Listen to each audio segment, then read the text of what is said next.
لە 6 مانگی ڕابردوودا زیاتر لە 20,000 هاوڵاتی عێراق گەیشتوونەتە وڵاتی ئەوروپا و داوای مافی پەنابەریان کردووە.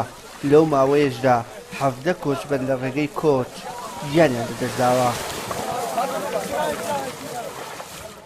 بەداخەوە بە دەقیقی هیچ ئامارێک نییە لەوەی کە تۆ دیاریکەی لەسەر تەرکیزت هەبێت لەسەر محافەزەیە یا ناوچێکی دیاریکەوە ئامارانە کە لەسەر ئاسی وڵاتانی ئەوروپا تۆمارەکرێەوە کەسانی داوانامی مافی پەنابەری پێشکەشەکەن دیارە وەکو هاوڵاتیەکی عراقی داوانامی مافی پەنابەری پێشکەشەکەن و ناچێتە سەر ئاسی مەجای پارێزگا و ناوچە دیاریکراوەکە.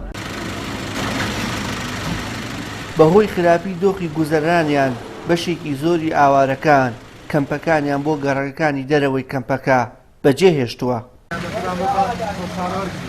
ڕێکخراوە مەدەنی و مرۆییەکان بە هاوکاری بەڕێوەبەرایەتی کۆچ و کۆچبەرانی هەرێم پێداویستی و کەلوپەل بەسەر پەنابەرانی کەمپی باریکە لە ناحیە عەربەت دابەش کرد.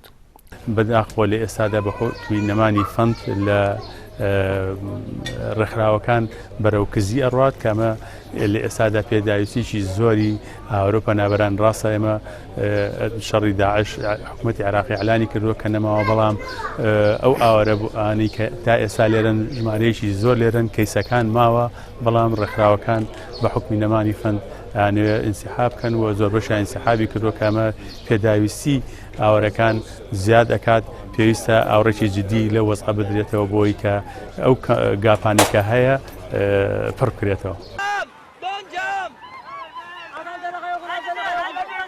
لە ساڵی 1951 جارنامەی کۆربەندی جیهانی مافەکانی مرۆڤ لە جنێف 20 حوزەیرانی هەموو ساڵێکی بە ڕۆژی پەنابەران ناساندووە.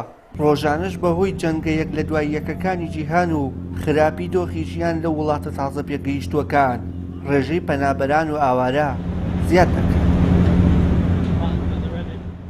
وشیان محەممەد کەناڵی ئاسمانی پەیام ناحیەی عەربەت.